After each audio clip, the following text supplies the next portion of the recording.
All right. Welcome to another episode of the Unfiltered Fridays podcast. Well, it's not Unfiltered Fridays podcast. It's the Consistency Corner podcast. If you guys are sure you're in the right place, but our Unfiltered Fridays episodes. And I'm super excited for our guest today because she was basically made for these types of episodes. Lauren Felter, also known as Felter Unfiltered.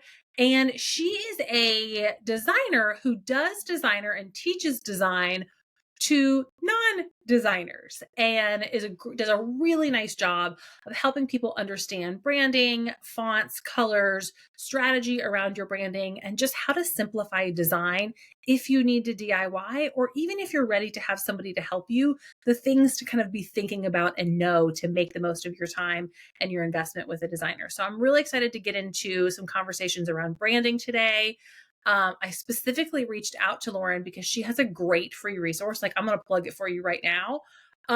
If you go to her website, she has this free resource that you can type in some information about your brand and she'll suggest some colors and fonts that will work for your brand. And so we'll get into some of those things as well, but like, go check that out, you guys, because it's so good. Lauren, thank you so much for being here. Welcome to the show. Tell us a little bit about you and your business journey and where you are today with serving your clients. Yeah, well, thanks for having me. So I started my career working in higher education. So I did marketing for university admissions office and prospective student recruitment and did that for 6 years. And while I was climbing the ladder in that industry, I was also teaching as adjunct faculty. So I was teaching a course called visual communication, which essentially is design for non-designers. And so worked at the university for 6 years, did a quick stint in corporate consulting. And then in January 2020, right before the pandemic happened, I decided I wanted to quit my job and sell my house so that I could become a motivational speaker. That was the first thing that I thought of, the way that I was like, hey, I can work for myself and I can earn a living and also travel the country at the same time. This is what I'm going to do. Obviously, COVID happened, so that didn't happen. And I ended up just kind of doing lots of different part time jobs until I got frustrated and realized I didn't quit a high paying job in corporate consulting to just do a bunch of part time jobs. And so I worked with a career coach who helped me understand, because through the pandemic, I was teaching online that same design course for non designers. And she helped me understand, this skill set that you have could benefit more than just college students. This could benefit business owners and freelancers and 9 to 5 professionals. And so I launched my course, Create with Confidence, 2 years ago, which is a design course for non designers. I rolled out Done For You branding and web design over a year ago. Branding course this summer, just released a website course for service providers. So it's really all kind of taken shape from there and all under the umbrella of design for non designers. Yeah. I love that. And I love that the career coach was able to kind of pull that out of like, hey, other people can use this. And it's funny because I even think about like things that you wish you learned in school.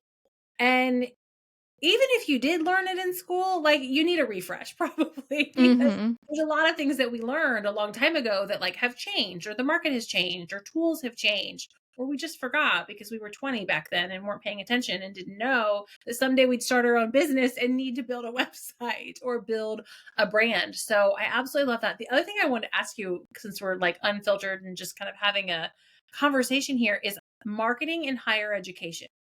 I bet that is like a whole ecosystem of like brand guidelines and like rules to follow. Was that the case? Yeah. So, I mean, the tactics of it's called enrollment marketing. It's Mhm. marketing for prospective students. It's about 15 years behind modern marketing that Ah, we're doing. So, I mean, like, I cut my teeth professionally in quote unquote marketing by like sending out postcards and like receiving postcards that people had handwritten their name and email and address, and having student employees who would input that information into a database. Like, ah, 90s 2000s marketing tactics. So Honestly, there was a lot that I had to learn coming into this world of like, what's a lead magnet? Yeah, And I mean, even just the term lead, like you don't use that in enrollment marketing. You say prospect or inquiry. Like it's a whole other world and a whole other language. So yeah, but also in terms of brand guidelines, yeah, very locked down and sometimes difficult to work with the central marketing office. yeah. Oh my gosh, like that you just like open up a whole new like portal in my brain. It's so funny. I'm a Purdue grad and I'm like a great Purdue fan. I'll just give myself a pat on the back that I'm a good alumni. But they just like revealed publicly the creative team for like the sports department, and it's like they have their own Instagram now, and it's like at Purdue Creators or Purdue Creative or something, and it's like official account for the marketing department and creators for at Purdue Sports. And I'm like, thank you for being public about this because your content is so good and I want to like shout you out and do a great job. But you can see as a marketer or somebody who thinks about branding and design, like the organizations in higher education that are doing a great job, that are Mhm. using those brand details and those elements and evolving, because like a university that's over 100 years old still has to continue to be relevant in the market, because at the end of the day, like they're trying to make money, they're trying to enroll students, have people donate, have people buy merch. Like it's a business too. Yeah, and I mean, I could talk for an hour about this, but especially right now, the value of higher education is really under attack. And I mean, I have a bachelor's and a master's degree hanging on my wall, and the majority of the skills that I use, I've learned since I've become an entrepreneur. So I think a lot of people question, like, why go into debt for this? Is Yeah. it worth it? And I don't know necessarily that there's a definitive answer, especially for the types of things that we do. Yeah, yeah, We're, that's so you know, we're not cutting people's heads open and performing brain surgery. Yeah. Oh, 100% for sure. I mean, I would agree. I went to college for selling and sales management, which I've learned just as much about sales and managing people by reading, personal and professional development books than I learned in school. Now, school gave me a whole set of life skills, and there was the experience of it and the networking and all of those things. But I agree that in the higher education space, there's going to be a lot of, I think, shifting in terms of like Mhm. the value proposition in the near future. But that's not what we're here to talk about today. You're Yeah. right. We could probably talk about this for an hour. So let's get into kind of having conversation about branding, colors, and fonts specifically. Like, do you think when somebody starts their brand or they decide to start a company, there's my son just popping in, as I said, when before we hit record, he might pop in. Say hello, Noah. He's gonna hide now.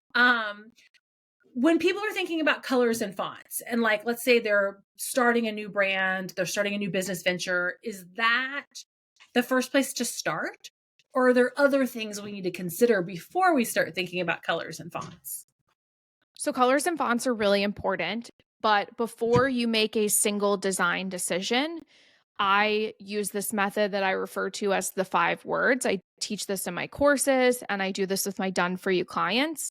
Is that you need to be able to say what are 5 words that you would want your ideal person to use to describe your brand when they get to your website, your Instagram, they see your lead magnet, whatever it is. And from there, we're going to make all of our design decisions. So I love to use the example of Apple. People would describe Apple as sleek, modern, and innovative. You can look at a font, you can look at a color palette, you can look at shapes, and you can see sleek, modern, and innovative.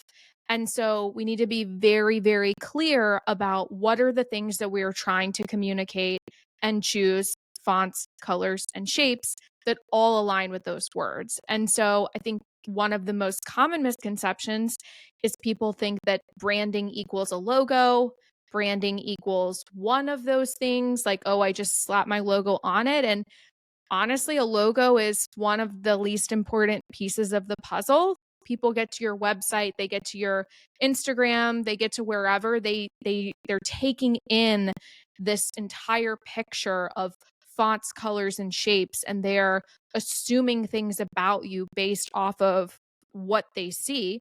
And I'll give An example, when I used to teach college students and when I do live workshops, to do this exercise where I put 3 sets of colors on the screen and I don't reveal the logos, but I will tell you the logos right now because you can't see the colors, but it's the colors for Facebook, Instagram, and TikTok.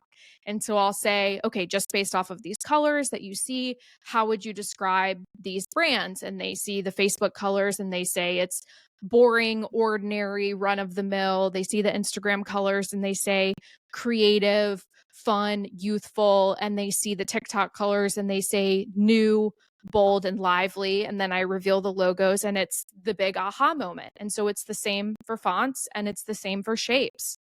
Yeah, shapes is one that I'd never really considered and thought about. And I think that's an interesting thing, especially as we get into the world of like Canva Mm-hmm. and DIY design, where there's so many choices out there in terms of Mm-hmm. templates, but kind of knowing those core shapes, I think Mm-hmm. can really help you in making design choices with templates. Yeah.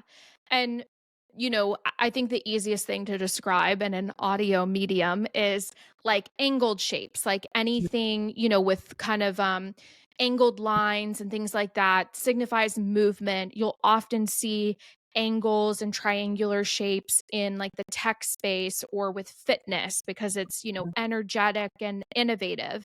And then you'll see like a lot of organic shapes and brush strokes and things like that with more sensitive, more artistic brands. Like you can look at a shape and you can describe it with descriptive words, and you want to make sure that those words align with your brand. And I think, a big mistake that people make with Canva, which I taught the Adobe Creative Suite. And honestly, I think that one day Canva will replace the Adobe Creative Suite, especially with today is the day that they released Canva Magic. And I was teaching a workshop earlier and I showed, all these things that you can do that like it used to take me 30 minutes to do in Photoshop. And now you can do with a single click of, okay, I have this picture of myself. Well, with Magic Grab, you can literally remove yourself from the picture and move you anywhere around and the background is unharmed. But the issue with Canva is that every time someone needs to create something, they go to Canva, they pick a new template, maybe they change the fonts, maybe they change the colors, they slap their logo on it, but it's creating this very inconsistent presence. And I love that your whole thing is consistency because it is so critical with branding, with design, with your website. You need every piece on every platform to be consistent because that builds trust. When it's inconsistent, it throws up a bunch of red flags and it makes people think like, well, why would I let this person take thousands of dollars of my money for whatever thing? Like, do they really have their what together? Yeah, yeah, and it's like not that somebody's going to look at a design and consciously think that. But it's the subconscious. It's the Mhm. unconscious decision making of like the inconsistency doesn't build trust. And so Mhm. the trust isn't there when it's time for them to make a purchasing decision. When it comes to colors versus fonts, do you find that people are have a harder time with one or the other, or in terms of like choosing, narrowing it down? Like I can tell you, me personally, I picked colors no problem for my brand, but fonts, I was like, I don't even know where to start. Like what do you see when it comes to your clients? I think people have an easier time choosing colors, but that doesn't necessarily mean that they're choosing the right colors because I think people I work with people all the time. How where'd your branding come from? How'd you get it? Whatever. And I hear I picked it because it was my favorite. I picked it because Canva told me to. I picked it because I went to Pinterest and I searched social media manager color palette and this is what came up. And none of those things are going to help you stand out or going to help you attract your dream client. And so I think people have an easier time picking colors because they can see something and they can be like, oh, I like that. Doesn't Mhm. necessarily mean it aligns. Yeah, fonts are what shoot. Um, yeah, and people they don't have enough of either. Like what I teach in my branding course and obviously what I do for my branding clients is you need 2 to 3 fonts and you need 6 to 8 colors. And Mhm. most people have 1 or 2 fonts and they have 2, 3, 5 colors. Mhm. And, if you're working with all dark colors or all light colors, you don't have enough variety. Like you need to be able to put multiple light colors on a dark and multiple darks on a light. And yeah, I could just go into what I teach in my course right now. Um, it's just not enough people know all of the assets that they need in order to have a well working brand. Yeah, and then also thinking about those 6 to 8 colors and those 2 to 3 fonts, where you use them and how. Mhm. Because it's not a matter of like, "Oh, today I like this one. Today Mhm. I like this font," but like hierarchies of fonts. And that was Right. something that I know in my corporate career, like we had a brand guide. We had chosen colors and fonts but we didn't have hierarchies, and we went Mhm. into a web redesign project, and the design team that we'd hired was like, "Do you have a brand guideline with that?" And I was like, "Oh, no, we actually don't." But when you get into those fine details, that's where it does matter so much. Mhm. And I was actually having like a networking call with another designer and she was like, I will not work with someone if they can't tell me their hex codes, which if you're not familiar with the term, it's like that, pound or hashtag and then 6-digit alphanumeric code that is like your color code. Mhm. And so she was like, I will not work with someone if they can't tell me their hex codes and they can't give me their logo in this format and this format. And I was like, those are my people because I work with people who are like, my brother-in-law created my logo 3 years ago. I have 2 colors. And now I'm at a phase of my business where I'm ready to up level. I'm ready to scale. I know that I need more cohesive, better aligned branding. And I'm Mhm. the person that comes in and I'm like, here's all your stuff and here's how to use it well. Yes. Oh my gosh, I love that. And I love that you found that niche to serve because I think that is an underserved niche. Like people that are ready for great design. They know that like the logo that they outsourced on Fiverr or that they tried to Mhm. DIY from Canva 5 years ago before it had a ton of the features it has today, but like they're not ready to go to a full-on design agency and spend $20,000 to get a branding package, but like they're somewhere in the middle. So Mhm. I absolutely love that you serve that niche and have found that. And don't you think that there's a lot more of those people out there? Yes. Yeah, and that's why, I say I'm the designer that non-designers love, and that's, especially my clients that I do custom websites for is, I was talking to someone and they were like, "What's your niche? Like, how would you describe your client?" I was like, "Honestly, my clients are all people, they work in, therapists, attorneys, interior designers, like tons of different industries, but they have heard me speak, they understand the importance of good design, and they trust that I am going to just take care of it for them.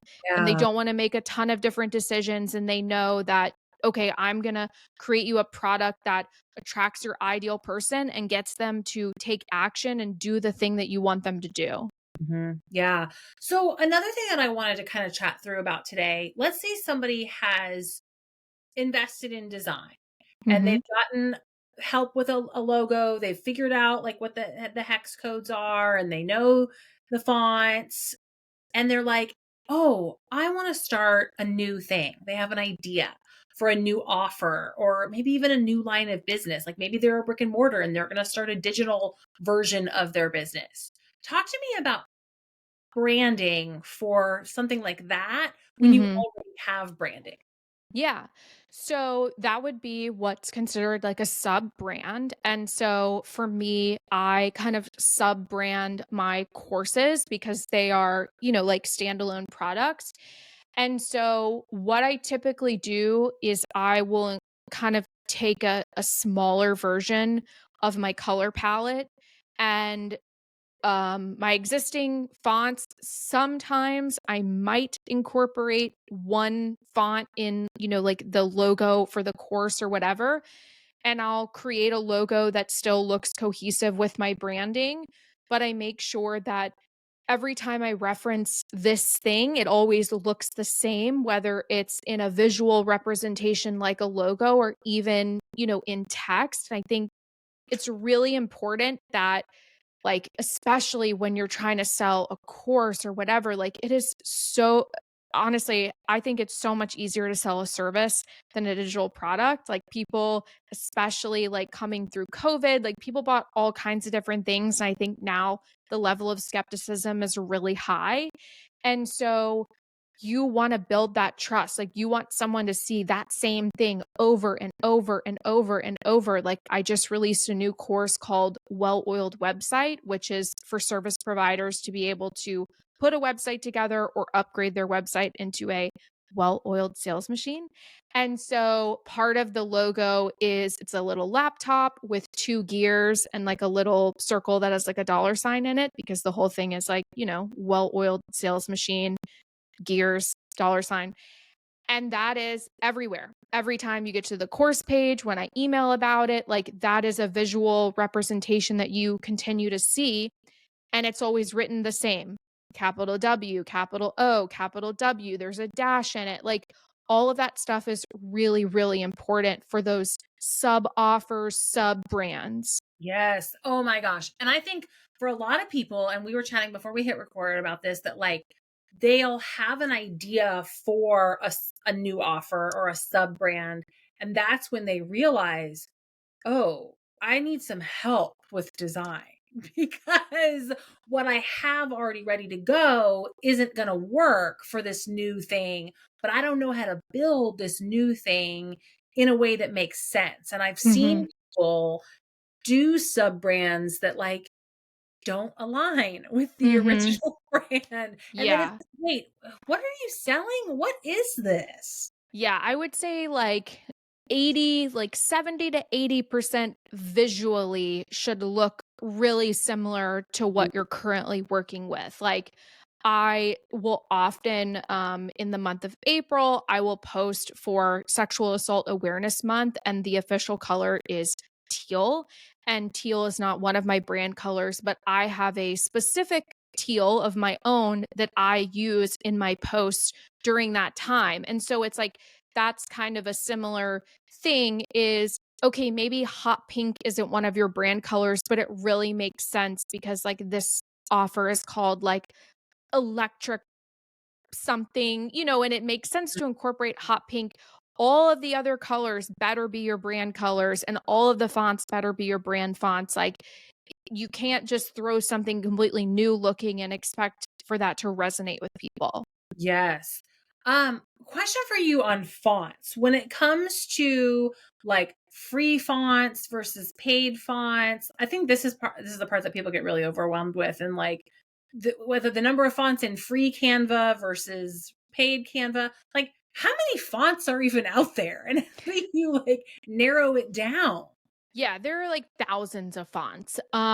I always suggest starting with Google Fonts Mhm, because Google Fonts are free. They are all in Canva, and they mhm. are almost always typically available in Elementor, Showit, and Squarespace, which are the top website platforms that people are using. So it's free consistency in all of those places.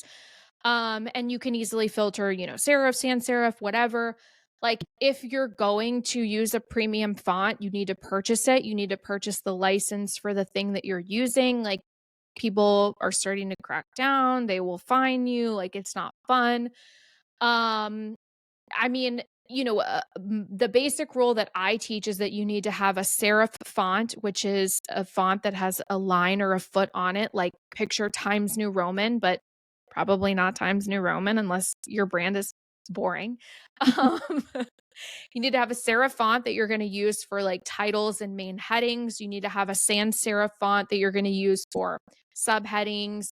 paragraph text, button text, menu text, all of those other things. And then you need to have a special font, which would be like a script or some type of really detailed called display font that you use in small amounts of text. When it's very large, think like a movie poster or like a, main make a splash graphic that only has 3 words on it. And that's what you need for your brand fonts. Yeah. And I think also even understanding then, when do you use bold? When do you use italics? And same thing with those free fonts. Can you make them bold and italics? And if you Yes. can't, Yes. like, what are So the other things that you can do for emphasis? yeah, so you need to make sure when you're choosing that sans serif font that it has many weights and italics options to it, which if you're using Google Fonts, one of the filters is I think it's called variations. And so it defaults to 1, but I typically put it at like 3 or 4, which means that it would at least have like a light, a bold, and an italic to Mhm. start from there. And because that's what you need for versatility, like various forms of emphasis. And I mean, truly, like if you've ever updated your own website before, you have like heading 1, 2, 3, 4, it goes all the way to 6. Like what you need that visually to look like is a hierarchy, which you mentioned earlier. Like heading 1 is the biggest, the boldest, the largest, and then it gets less bold and less large as you kind of go on down the line. And kind of same with color. Like your color should be the darkest at the top, and then the color should get a little lighter, but of course still be legible once you get to heading 6. Yeah, and that's something to think about too when it in terms of color, is those combinations of colors. And I remember a graphic designer I worked with, like the brand that we were working on had like a pink and a green. And in certain combinations, she's like, "Oh my God, it hurts my eyes. You cannot do it like Mm-hmm. that." So just thinking about the readability and the like consumability of font combinations, and like, is it easy for people to read? Because if it's not, they Yeah. won't read it. They'll just move on.